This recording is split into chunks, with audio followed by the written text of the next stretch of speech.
Muito bem. Agora sim, a equipe toda colocou aqui para produzir o nosso evento aqui. Muito obrigado a todos e a todas. Esse webinar que começa aqui, que é um bate-papo falando sobre segurança digital em tempos de home office. Esse evento, nós estamos passando ele aqui no Instagram, mas também estamos no canal da SAT do Facebook e também no YouTube.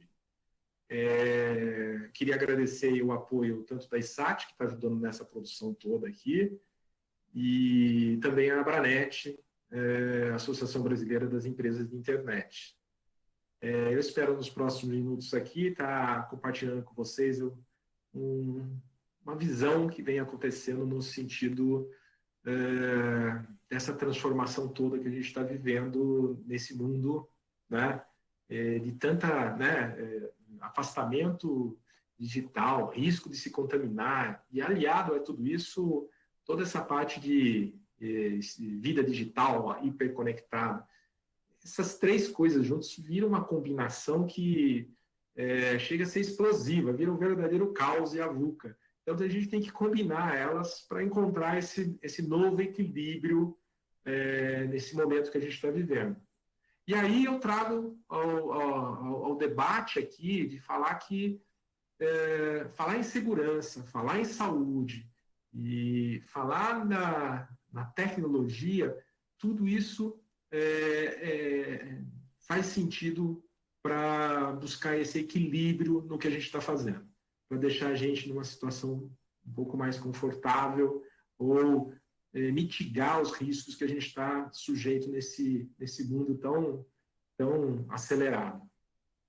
Aqui o nosso convidado de hoje é o Darcy Júnior, um colega aqui que é cofundador da Conceito, cursos e treinamentos em Direito e Tecnologia, tem uma pós-graduação em Direito Digital, em Compliance, ele é professor de Compliance Digital na universidade aqui na PUC, ele é certificado pelo EXIM em Privacy Data Protection, Lei Geral de Proteção de Dados, enfim, tem várias ações nesse novo momento.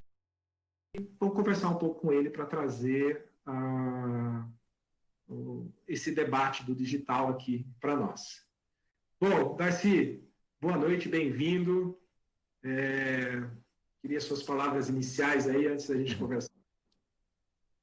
Boa noite, Dorian. Agradeço pelo convite, é uma satisfação estar aqui com vocês, pessoal da ISAT e o pessoal aí de casa, que estão nos ouvindo.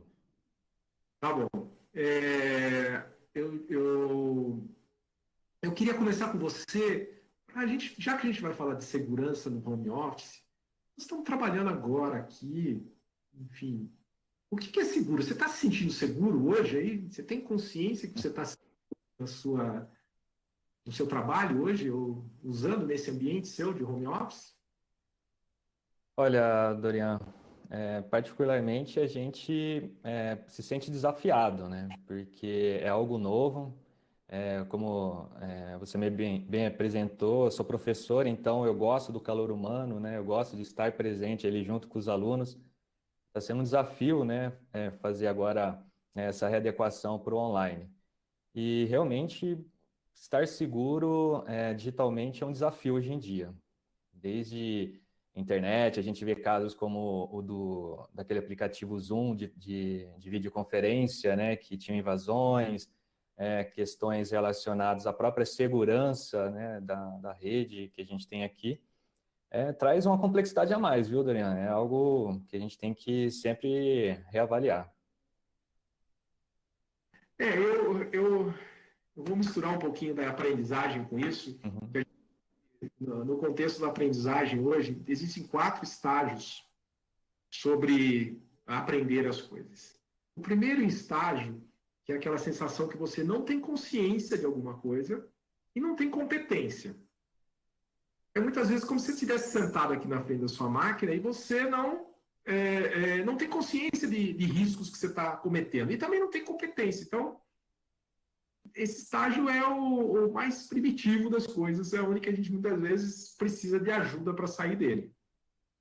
Eu sigo com o segundo estágio, onde que você já tem consciência. Eu sei que mexer com o computador, eu sei que está em casa, isso pode ser perigoso, mas eu não sei ainda a competência de como tratar isso. O terceiro estágio já é diferente. Eu sei que aquilo é perigoso, eu tenho um risco, e eu tenho a competência e sei onde encaixar ela para fazer aquilo resolver. Então é uma questão de atitude aí. E o excelência é aquele lá que eu já não preciso mais fazer nada, que ele já é involuntário, ele já você faz sem perceber. É um caso de segurança, pessoal, eu já sei que eu não vou pôr a mão na tomada, porque eu sei que lá já dá choque, já é voluntário, eu não preciso, né? Então, nesse contexto, veja como é que, onde que estão esses lados de pontos de segurança que talvez a maioria de nós aqui no dia a dia não estão percebendo que ela existe, ou aquelas que a gente sabe que ela está existindo. Você, nessa história nessa jornada de professor, de conversar e de ver pessoas procurando essa informação da segurança, conversa um pouco comigo contando como é que você vê isso. Como você falou, né, em cada etapa desse estágio, a gente acaba aprendendo muitas vezes com a experiência, né? Muitas vezes, quando a gente tem aquela ação involuntária de que sempre foi assim, no nosso dia a dia, a gente compartilha a senha, né? Às vezes chegava uma visita e já compartilhava a senha da internet, às vezes utilizava a internet compartilhada, às vezes com outras pessoas que moram ali nas proximidades. Até a utilização, muitas vezes, o recebimento de mensagens que a gente tinha no WhatsApp, que a gente vinha aquele link de pessoas que muitas vezes que a gente dava credibilidade e a gente já clicava ou já repassava. Então, são pontos que a gente vai aprendendo com o tempo, que é super importante até chegar no nível de excelência que você falou. Porque sem esse aprendizado pela experiência, a gente acaba ficando tudo muito subjetivo, né? Então, o que eu sempre tento abordar é a questão da gente aprender, né? Da gente ter aquela questão de perguntar, de experimentar, de querer saber um pouco mais. Porque no dia a dia, hoje, a tecnologia está dentro praticamente de todas as casas, né? Porque praticamente todo mundo tem um celular.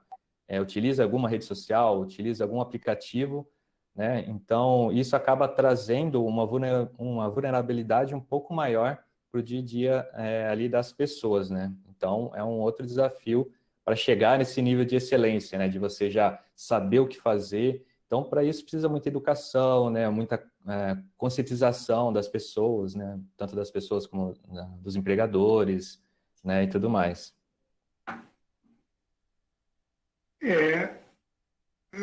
Eu fico me perguntando, eu vou dar um exemplo do usuário de casa, né? Ontem eu cheguei e a conversa na família, dos jovens e tudo mais, falando assim, invadiram minha conta do Instagram. Aí eu falei, mas invadiram, e como é que foi e tal? Vacilou, eu não sabia, eu não imaginava que a segurança estava envolvida, uma coisa que todo mundo está usando, vendo sua live, vendo isso. E aí, veio minha filha do lado, chegou para mim e falou assim, não, olha aqui, deixa eu ver, o Instagram tem lá uma configuração que você olha da onde você acessou sua conta do Instagram. Eu olhei e falei, nem imaginava que isso existisse, nem imaginava que alguém poderia estar pegando sua senha de um aplicativo. Nem sei como isso poderia acontecer, mas de repente eu abri o meu, eu 2, 3 cliques e enxergou lá que tinha gente que usou o nome em mais de 7, 8 lugares diferentes no último ano, não foi na semana passada. Então aí aquela consciência de que fala assim, caramba, há 6 meses atrás alguém usou minha conta de algum lugar e eu não tinha a mínima consciência e não tinha a mínima competência de saber o que aquilo poderia acontecer comigo. Né? Isso aconteceu ontem. Né? É algo que acontece com muita frequência, né? A gente pode falar. Um exemplo que até é um pouco mais grave é com relação à conta do WhatsApp. Que tem muitos golpistas que acabam se utilizando, né, de criando iscas, principalmente nesse momento que a gente está vivendo aqui de isolamento social, de coronavírus e tudo mais, solicitando informações, por exemplo, 6 últimos dígitos, né, do WhatsApp para fazer a transferência da conta para o celular deles. E depois disso, acaba solicitando para a lista de contatos, né, pedindo dinheiro, falando que está passando por um momento difícil, e muitas pessoas acabam caindo nisso, né? Então, muitas vezes é algo que a gente precisa aprender, né? Igual você falou, para tentar chegar no nível de excelência, algo que não era tão próximo, né, nosso, mas cada dia tem um golpe novo assim, da internet, nas redes sociais, que a gente precisa sempre ficar atento, né? Eu contei essa história, mas acho que cada um tem histórias que vivem de onde que eu estou dizendo que o indivíduo é o centro de ter hábitos para estar num ambiente de home office mais seguro. Sim. A responsabilidade do indivíduo. Você está dizendo, aumentar a consciência digital é um caminho. E como é que fazer? É você, em algum dos momentos seus do dia, reservar um espaço para deixa eu entender melhor como é que funciona isso. Ou buscar informação para falar como é que eu me protejo mais. Né? O home office não é apenas o digital. O digital a gente está falando porque o celular é um home office, mas na verdade não é um home office, é um remoto. Né? Então ele está com você, o trabalho com você. Né? Eu vejo, então, esse exemplo de coisas que a gente não sabe que está acontecendo, talvez a gente não saiba também quando a gente está compartilhando uma informação na rede, alguém pode estar olhando ela e você não conhecer. Eu recebi esses dias aí uma mensagem do nada, de alguém mandando um SMS para mim e me indagando.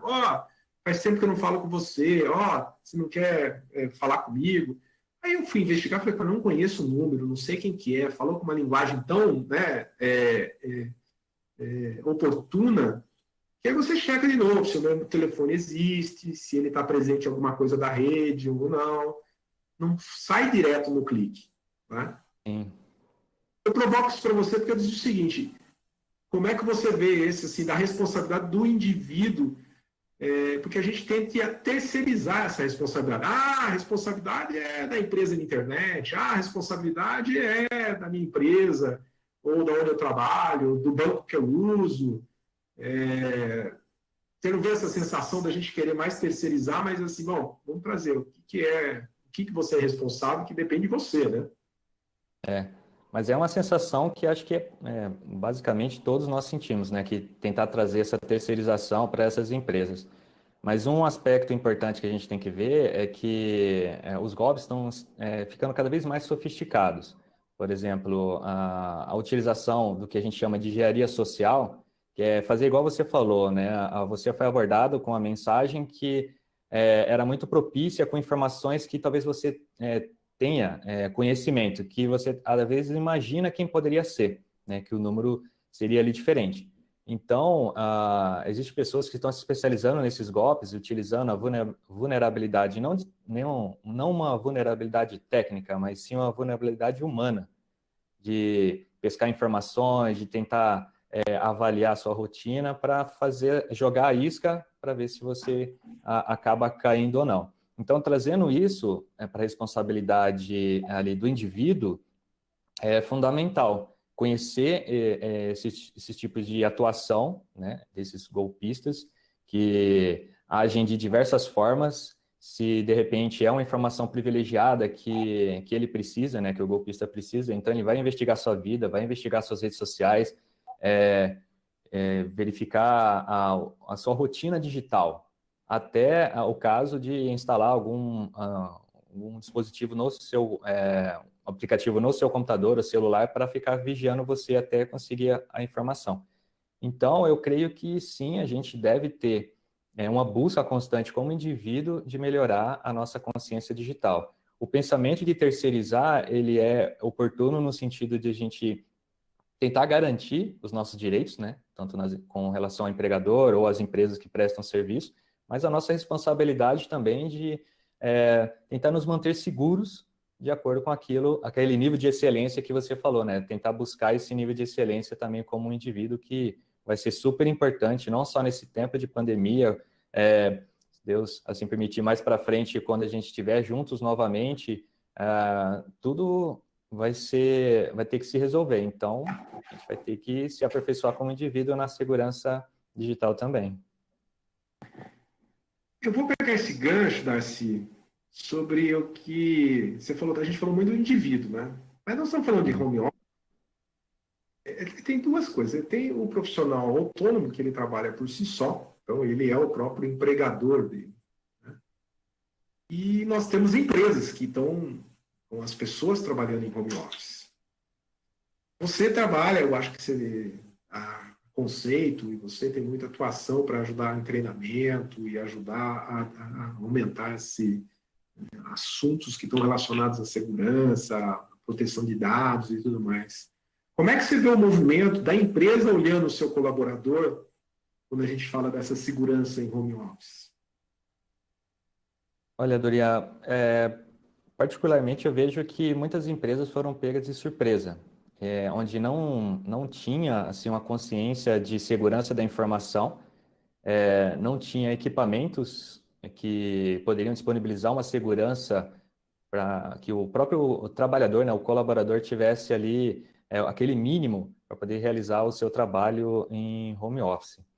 E tendo em vista isso, e como o Brasil a gente não tem uma cultura assim ampla de disseminação dessa cultura de segurança da informação, né, as empresas elas tiveram que se adaptar assim a toque de caixa, só que em muitos casos elas ficaram muito vulneráveis, né? A gente vê muitas empresas tendo dados sequestrados, muitas empresas tendo dados do próprio negócio sendo vazados.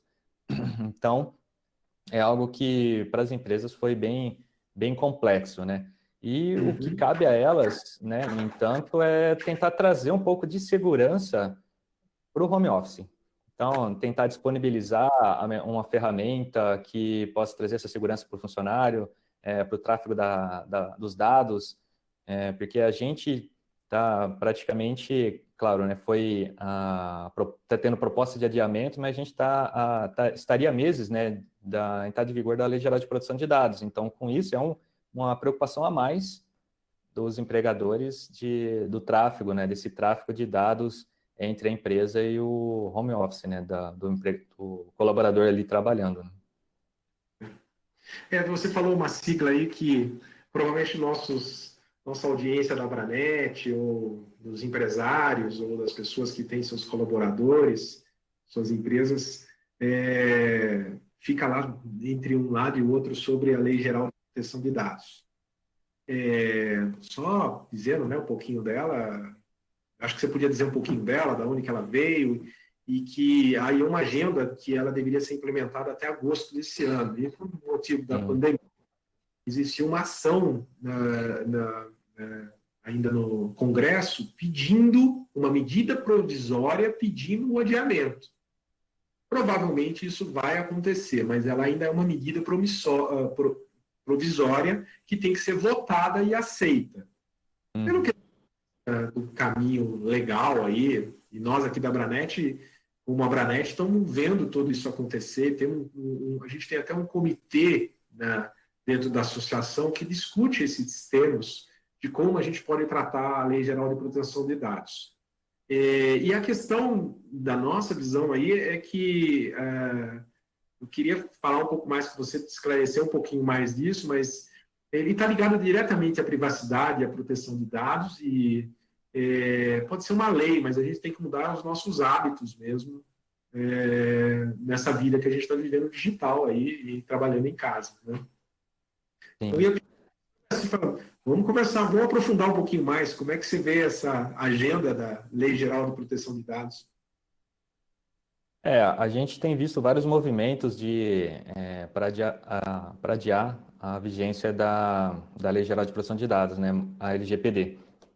Ela foi uma lei aprovada em 2018, em agosto de 2018, com previsão de entrar em vigor agora em fevereiro de 2020, né? Aí entrou uma medida provisória, adiou também para agosto, tendo um maior período, né, de adaptação que uma lei já teve no Brasil, né, que foram 24 meses.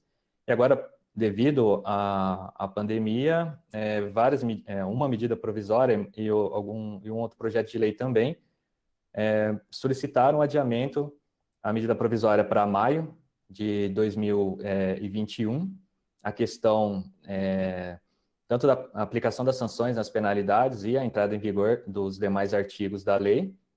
E no caso do projeto de lei, colocando se não me engano, acho que janeiro de 2021, né, a entrada em vigor, e para agosto de 2021, as penalidades. Até onde eu tenho notícia, que isso foi votado no Senado, agora está para apreciação da Câmara dos Deputados. Acho que o relator, ele deu o parecer favorável, mas solicitando uma mudança, né, nesse projeto de lei, para ficar para maio de 2021, a entrada em vigor, e as penalidades para agosto. Então, mas só que isso é como você havia comentado, né? São datas, mas só que as empresas vão ter que ter uma mudança, não só para estar em compliance, em conformidade com uma lei, mas isso é uma mudança de cultura, porque não sei se vocês aí da Abranet, os empresários, percebem que a gente vive num mundo digital, uma era digital, né? Onde os dados eles acabaram virando um ativo super importante para qualquer ramo de negócio. Então, qualquer modelo de negócio. Então, cuidar dos dados virou algo primordial, mesmo sem a Lei Geral de Proteção de Dados. E a lei só vem trazer diretrizes de como você vai utilizar esses dados, né, empoderando, no caso, o titular de dados, que somos todos nós, que terão direitos, e também trazendo, né, sanções para quem não acabar descumprindo os requisitos da Lei Geral de Proteção de Dados. Trazendo para o home office, praticamente a gente vai trabalhar, mesmo em home office, ou se estivesse trabalhando diretamente local na empresa, com dados de clientes, colaboradores, fornecedores, e tudo isso são dados que muitas vezes têm dados pessoais.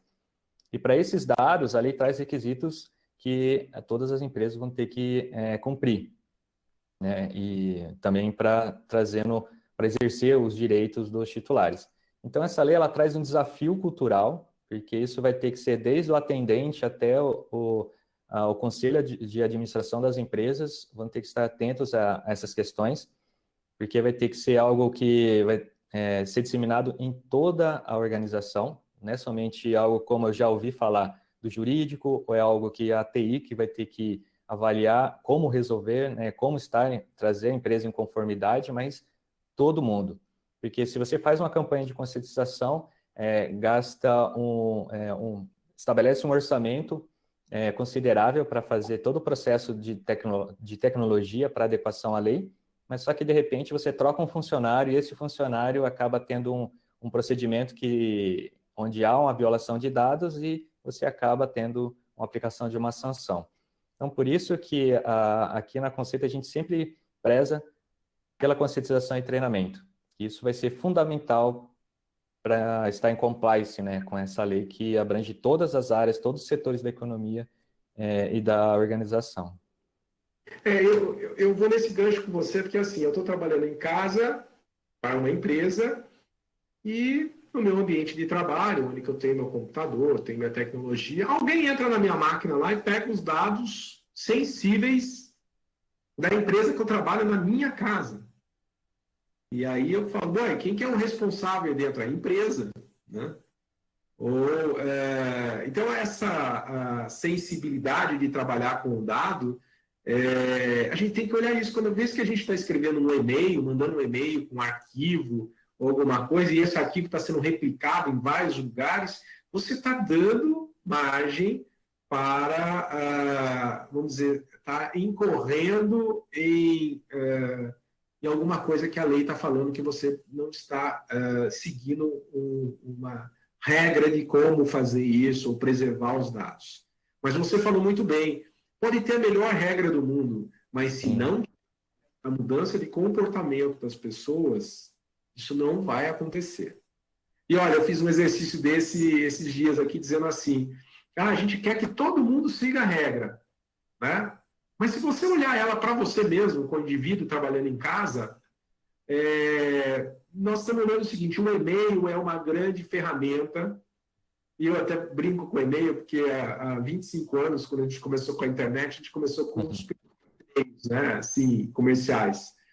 E aí, recentemente, eu tenho falado o seguinte, e-mail eu tenho usado cada vez menos, está ficando menos relevante na vida digital nossa. Mas quando você está pegando um dado, um relatório, mandando um e-mail, ou a cópia de um relatório, ou quando você está mandando um relatório, uma planilha, via uma rede, uma ferramenta de colaboração, né, na rede, você, na verdade, está manuseando esse dado. Né? Só que ele é tão óbvio para a nossa cultura que você mandar um zap com um artigo ou com um material é tão comum, né, como a gente mandar uma resposta de um e-mail ou encaminhar um e-mail com um dado sensível lá dentro. Então, não adianta a gente pôr todas as regras se não partir da gente a mudança do comportamento de que, olha, pense bem quando você estiver acessando uma planilha, onde que ela está, né? Porque não nenhum você está com ela aí dentro. Mas se alguém levar esse dado e usá-lo de alguma coisa, você é o corresponsável por ele. E as empresas têm que olhar isso, que na verdade você vai talvez não tenha nem consciência que coisas dessas vão acontecer com você. Você não sabe que alguém levou o seu dado. Né? É verdade. A gente, como eu digo, a gente vai viver um novo normal, mesmo depois mesmo antes da pandemia do coronavírus, eu já comentava que a gente vai viver um novo normal de utilização dos dados, né? Agora a gente tem um novo normal, que vai ser o relacionamento entre as pessoas e também o novo normal de utilização dos dados. Isso que você falou é super importante, porque quanto mais dados você tiver, e ele for categorizado como dados pessoais, que na lei traz qualquer dado que pode identificar ou tornar identificável uma pessoa, não dos dados corporativos, por exemplo, de P&D ou dados de negócio da empresa, esse não é abrangido pela Lei Geral de Proteção de Dados, mas dados pessoais. Então, quanto mais dados pessoais você tiver, ou quanto mais dados pessoais você compartilhar, mais complexo vai ser você conseguir se utilizar de ferramentas para gerir o ciclo de vida desse dado e trazer segurança para esse dado, no caso, considerado pessoal. E isso vai, como você acabou de comentar, vou compartilhar, por exemplo, é muito fácil eu compartilhar uma planilha, por exemplo, pelo WhatsApp. É muito fácil qualquer outro mensageiro utilizar para fazer esse compartilhamento e você já não sabe para onde mais esse relatório, que se tiver contendo dados pessoais, já entra no escopo da LGPD, até onde que ele vai. Trazendo para a área das relações de trabalho, muitas empresas, ou a gente tem um hábito, né, que até aquilo que você falou para a gente chegar na excelência, é a questão do hábito, por exemplo, de compartilhamento de currículos via grupos de WhatsApp. É muito complexo isso, porque você não sabe até que ponto esse currículo vai chegar. Será que ele vai chegar realmente para a pessoa de RH? E será que outras pessoas do grupo, seria interessante eles terem acesso a essas informações? Será que é somente uma pessoa responsável? Então, a lei traz toda essa mudança de consciência da utilização dos dados. Então, é aquilo que eu vou bater novamente nessa tecla. É uma lei legal, é uma lei que vai trazer um novo normal da utilização do dado pessoal, mas isso vem para somar. Essa lei, como a gente fala, não vem para tentar travar negócios, mas não, é só um novo modo de utilização dos dados, um modo mais seguro e mais transparente, né, de utilização desses dados, né? Porque o dado hoje, como eu falei, é um ativo muito importante, não só para as empresas, mas para os governos também, como a gente viu algumas brigas, não brigas, né, mas discussões e debates no Congresso Nacional e no Superior Tribunal Federal com relação ao compartilhamento de dados de operadoras junto ao IBGE, de nome, telefone e endereço de todos os cidadãos brasileiros que tinham alguma conta nessas operadoras. Então, é bem complexo, né, que vai ser esse novo normal, né, de utilização de dados que a gente vai ter daqui para frente, assim que a lei entrar em vigor. Olha, está aparecendo perguntas aqui do pessoal que está na nossa audiência aqui, e eu vou trazer ela para a gente discutir um pouco. Aqui estão falando assim, a gente tem visto vários relatos de invasão, o José Luiz perguntando, das conferências via Zoom. Esse é mais fácil de invadir que os demais? Bom, eu tenho meu ponto de vista, mas o Darcy primeiro começar, depois eu complemento. Tá. Aquela velha máxima de que era uma tecnologia, né, uma empresa que não estava preparada pela quantidade de novos usuários que ela tinha. Então, é uma aplicação, né, um software que era uma aplicação, né, que era utilizada largamente no mundo inteiro, só que ela tinha uma quantidade de usuários que, para o nível de segurança que era demandado por ela e pelos clientes, era um nível que, a partir do momento que ele aumentou, praticamente, se não me engano, acho que era 200 milhões de usuários, isso entrou numa escala exponencial. E o nível de segurança, todo mundo começou, entrou no radar de todo mundo. Então, por isso que ela foi alvo, né, de muitos ataques. A gente tem casos, mas alguns casos é como o Dorian comentou, que é com relação ao indivíduo, que fez, por exemplo, está fazendo a configuração da conferência, de não utilizar, por exemplo, uma sala de espera. Isso quer dizer o quê? Todo mundo que tinha o link já entrava direto, isso incorria em pessoas, enfim, expondo partes do corpo, enfim, coisas que não tinha nada a ver com aquela conferência, né? Muitas vezes também não utilizando de senha. São pequenos atos, né, de segurança desse aplicativo, né, dessa aplicação, que pode gerar um pouco mais de segurança nisso tudo. Aqui no caso, o Zé Luiz comentou com relação aos demais, creio que no caso do Google, tem o Google Meet, tem um outro também de software da Microsoft. Todos eles correram para verificar bugs, verificar problemas também de segurança, para não entrar nesse radar também. Mas em termos de segurança, aqui na nossa empresa, a gente utiliza muito o Zoom. Então, para a gente aqui, a gente segue todos os requisitos, atualiza constantemente o software, porque não basta eu me certificar, melhor, a empresa certificar e falar para mim que é um software seguro se eu não atualizo, se eu não tenho essas questões de segurança, né? Buscando esse nível de excelência que o Dorian falou.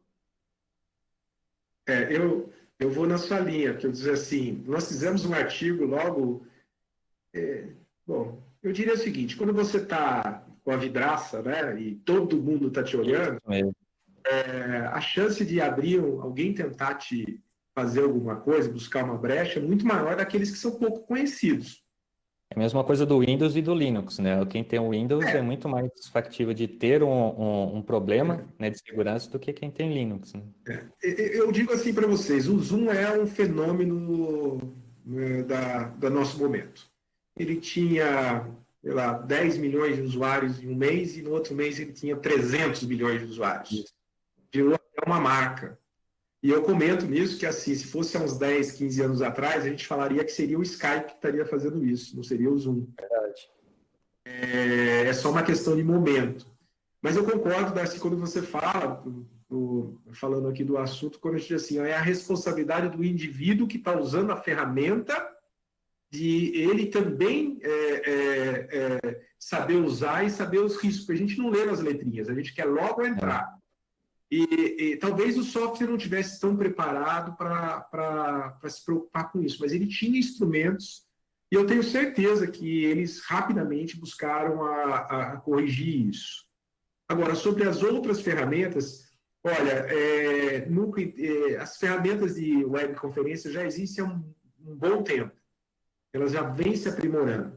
Eu posso falar do Teams, eu posso falar do Google Meet, podemos falar do Whereby, podemos falar do iMeeting, que é uma ferramenta que a gente está disponibilizando pela SAT. A gente tem várias delas, temos o Webex. Cada uma atende uma necessidade. E nessa pandemia, muitas delas abriram as licenças para ter esse espaço como um todo. Eu acho que as grandes empresas são alvos de mais ataques, mas também elas têm uma governança melhor para diminuir os riscos sobre isso. Falhas de segurança, qualquer uma delas vai ter. Qualquer uma.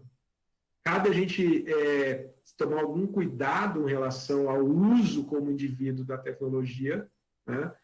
E acompanhar realmente o que está saindo nas notícias relacionadas a isso. Eu acho que o Zoom deu esse sinal e todo mundo ficou preocupado com a privacidade e com eu acho que não foi a segurança, mas foi o que a falta de segurança deu e ativou a sua privacidade na conferência, né? Eu acho Sim, que é se querer te cortar, eu acho que também é aquilo que eu também gosto de bater nessa tecla, que é a cultura de segurança da informação, né? E a gente está vivendo esse novo momento que a gente não estava acostumado. É aquele primeiro momento, aquela primeira fase do indivíduo que você havia comentado, né? De aprendizado, onde que você vê, por exemplo, pessoas fazendo conferências e, de repente, mostrando muito mais do que devia no seu home office, né? Desde pessoas que foi flagrado a amante, ela estava fazendo uma conferência, de repente apareceu uma pessoa que não era a mulher dele, teve pessoas que foram no banheiro e acabou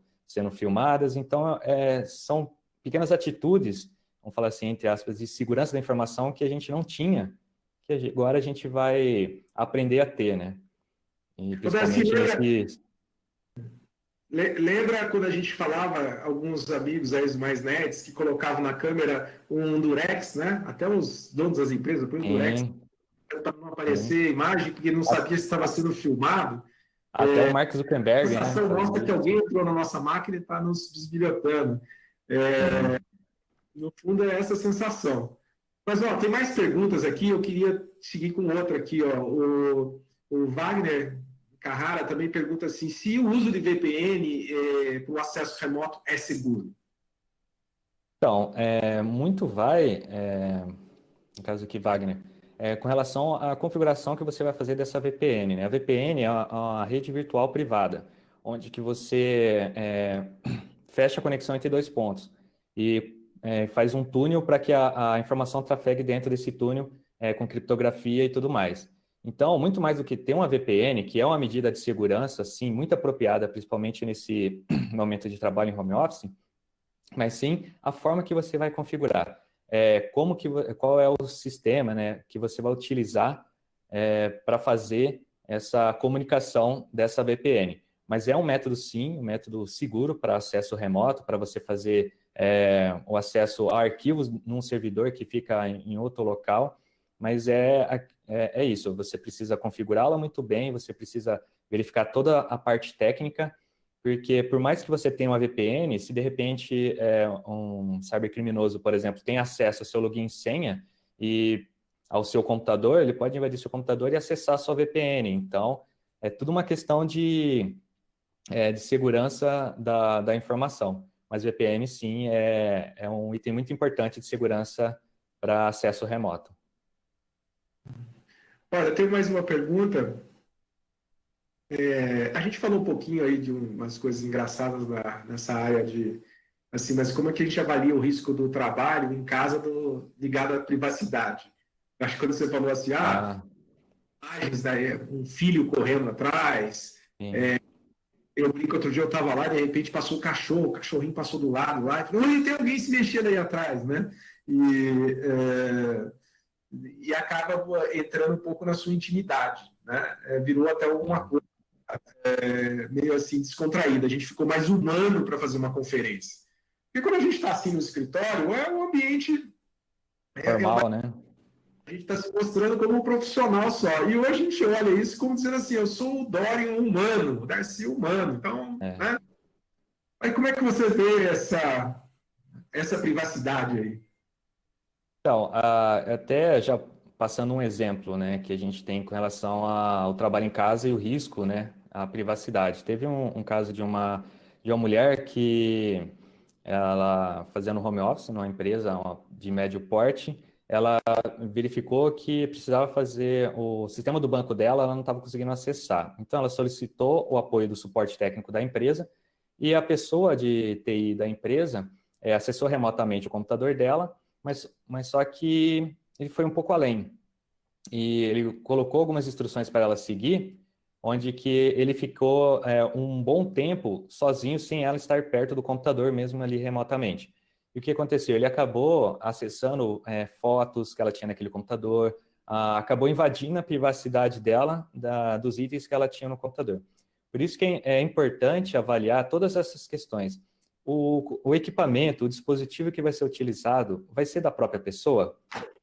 Então, tem que avaliar essa questão da privacidade do que está dentro daquele dispositivo e daquele equipamento, porque pode incorrer em problemas de privacidade, sim. Além dos outros casos, como a gente viu, de videoconferência, acessos indevidos. Então, é um risco, sim, o trabalho em casa com relação à privacidade e à intimidade, como você mesmo comentou. A relação de, por exemplo, você está numa conferência fazendo uma call e crianças gritando, ou passa ali ver que você tem objetos de valor na sua casa, porque você está ali filmando. Agora, a febre é mostrar bibliotecas, né? Os livros que a pessoa lê e tudo mais. Mas isso acaba tirando um pouco, sim, da sua intimidade. Então, não A só os história, empregadores, né? Mas a os a próprios história da indivíduos, né? biblioteca, a gente mostra a idade da gente, né? Porque Sim, é verdade. mostra um monte de livro e faz um cenário que fosse aquele monte de livros. Se você pensar Sim. daqui, você vai olhar o quê? Né? As pessoas vão ver. Eu até brinco, né? Eu falo que a gente faz isso por um monte de livro, eu também estou mostrando por uma prateleira para mostrar que eu estou sereno, no escritório, no ambiente. O cenário, Uhum. mas tem uma coisa engraçada hoje. Você faz o cenário e tem os cenários virtuais, né? Então eu estou aqui, eu posso pôr no meu cenário. Isso aqui é real, né? Mas Eu fiz um teste desse, funciona eu bem. gosto da privacidade, porque a nossa privacidade também é invadida em questão do nosso tempo. Porque parece que as pessoas no home office, eles querem te atendimento 24 horas, 7 dias por semana. Não querem esperar. Então, a sua intimidade, até assim, se você está fazendo alguma coisa ali em casa, aí vem aquela questão, pô, liga para mim às 8 da noite, acho que eu estou 100%. E aí, e esse lado da intimidade, como é que você vê acontecendo pelas empresas aí? É algo bem complexo, né? Até uma pergunta acho que do Kleber, né, que está fazendo como equilibrar as questões, né, de home office, né, que é mais ou menos isso que você está comentando. É uma questão delicada, porque, como você falou, às vezes o empregador acaba entrando em contato em horários que não é horário combinado, que horário comercial ou horário que o colaborador já estaria ali. Isso incorre muitos problemas para as empresas, né? Porque dependendo do caso, pode incorrer em hora extra, pode incorrer em alguns itens, né, relacionados à área trabalhista que pode trazer algum prejuízo para a empresa. Mas é uma questão complexa, porque você tem seus familiares ali, você tem que dar atenção para eles, você tem que dar atenção para o trabalho, aí tem a questão de como equilibrar as atividades domésticas agora, né? Porque antes a gente ficava muito fácil, a gente almoçava fora, agora a gente tem que fazer muitas vezes a comida, ou pede um delivery. Então, ajustar isso durante esse tempo de quarentena e de home office é bem desafiador. Eu digo isso para você de experiência própria, porque como a gente teve que vir internalizar tudo, então eu tive que pegar um canto da casa para fazer a live das aulas, preparar, fechar a porta, tentar um ambiente que realmente seja simulando num ambiente profissional, tentando evitar o máximo possível de interrupção, mas só que é difícil. Porque as pessoas, muitas vezes, que moram junto com você acabam não entendendo, né? Você falou bem, o ponto que assim, o home office, para cada um é de um jeito. Tem gente que tem um espaço na casa para reservar e fazer. Tem gente que vive com mais pessoas num espaço. Eu até costumo dizer que a gente fala de home office, quem está todo confortável na sua casa, no seu escritório. Mas quem mora num apartamento menor, acompanhado, com filhos e tudo mais, esse equilíbrio do home com o office, para cada um é de um jeito. Tem pessoas que é difícil você querer exigir dele um comportamento no home office igual quando ele tem um espaço pequeno. O ser humano precisa de espaço. Cada um tem o seu desafio ali.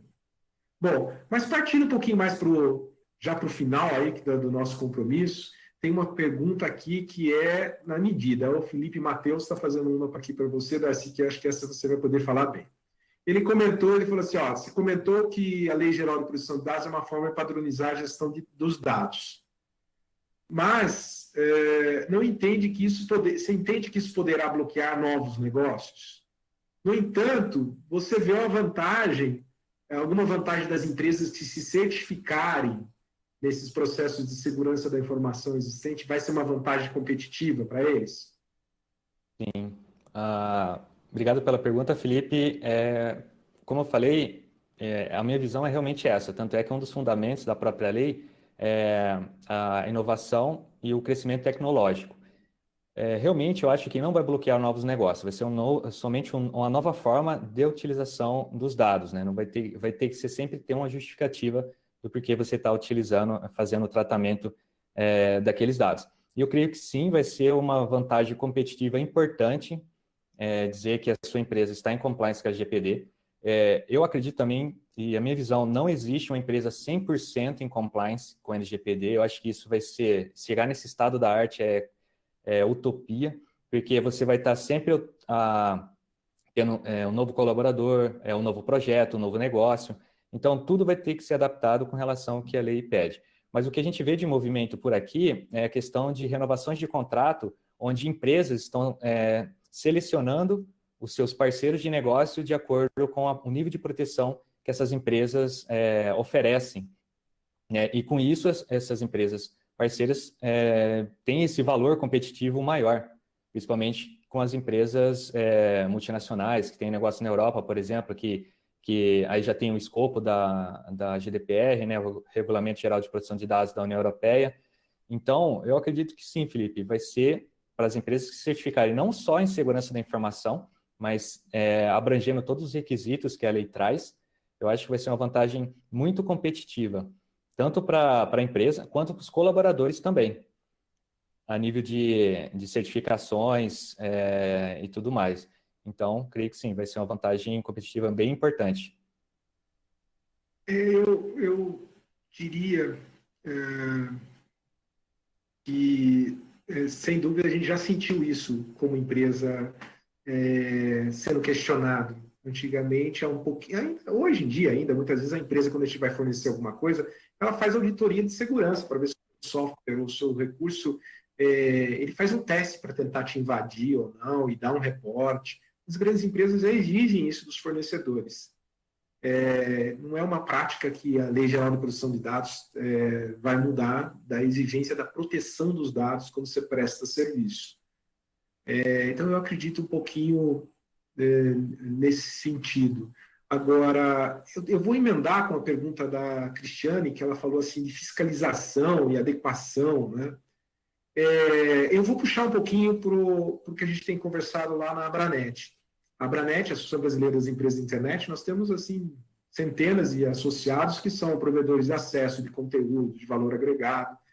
E a gente, como entidade, está tentando se organizar em criar uma cartilha ou criar algumas coisas que a gente vai aplicar junto às empresas de menor porte, não precisa ser de grande porte só, uma espécie de implementar uma cartilha de boas práticas, e essa cartilha está em linha com a Lei Geral de Proteção de Dados. Então, a gente está querendo fazer como papel de entidade um espalhamento dessas práticas das empresas que são similares, para elas começarem a ter as suas práticas de Lei Geral de Proteção de Dados. Porque quando você fala em fiscalização, é muito interessante que a lei você pode falar como é que eu fiscalizo uma grande empresa, dos 5 maiores empresas do mundo de internet, e como é que eu fiscalizo uma empresa de treinamento ou um provedor de acesso no interior. Né? O governo não tem nem braço para fazer tudo isso. Né? Então, a gente tem que, de alguma forma, encontrando respaldo no coletivo para a gente começar a fazer um processo de mexer a cultura. E o que o Darcy falou, que nós vamos estar 100% compliance, eu acredito que isso ainda está muito distante da realidade. A gente está tendo que tomar conta de outras coisas, né, nos nossos negócios hoje.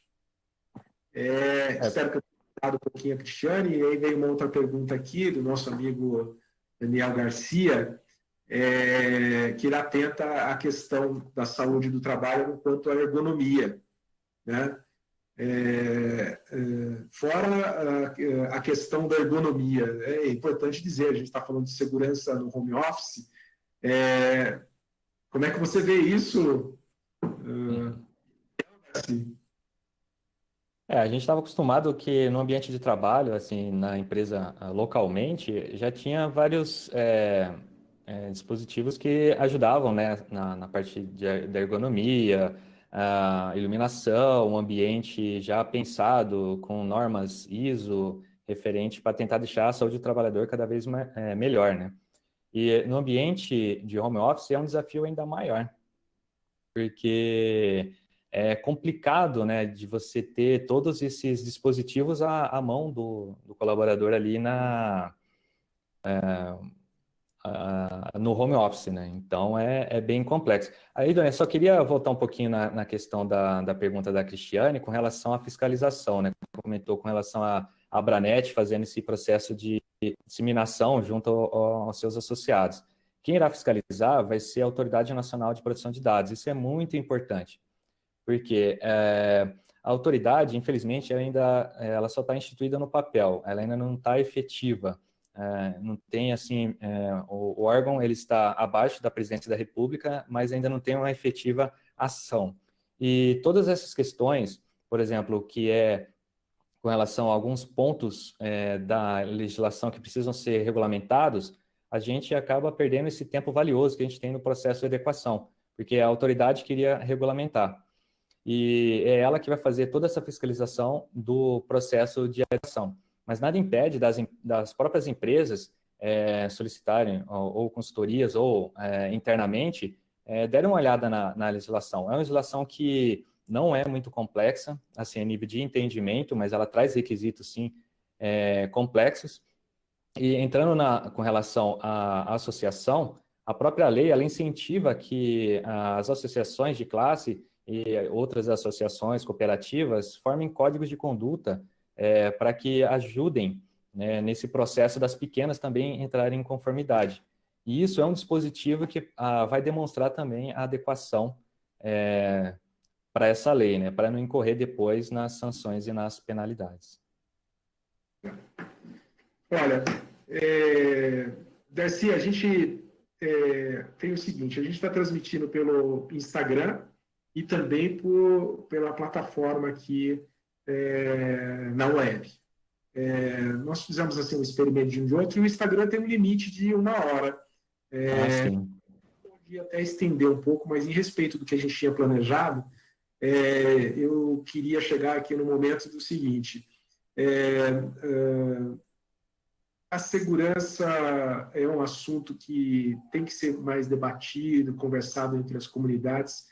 O que você falou foi complementar e muito importante dizer que tem uma agência ou tem um órgão para ser formado da sociedade para conduzir e fiscalizar a lei, para construir mais coisas baseadas na lei. O projeto que foi feito tem que ter essa agência ou esse órgão, e ele ainda nem foi constituindo ainda. Estão se escolhendo pessoas da sociedade com competência técnica para fazer esse grupo e discutir como gerir tanto a fiscalização ou resolver várias questões nesse sentido. Aí eu complemento que a Abranet, nesse sentido, está trabalhando junto do Comitê Gestor de Internet e tudo mais, para conhecer e participar da formação desse grupo. Eu adiantei um pouquinho das ações da entidade, mas ela também está nesse contexto, foi muito bem colocado para você. Eu estou recebendo um sinal que a gente, para sair do Instagram e respeitar o pessoal que está lá, a gente encerrar aqui em 1 hora.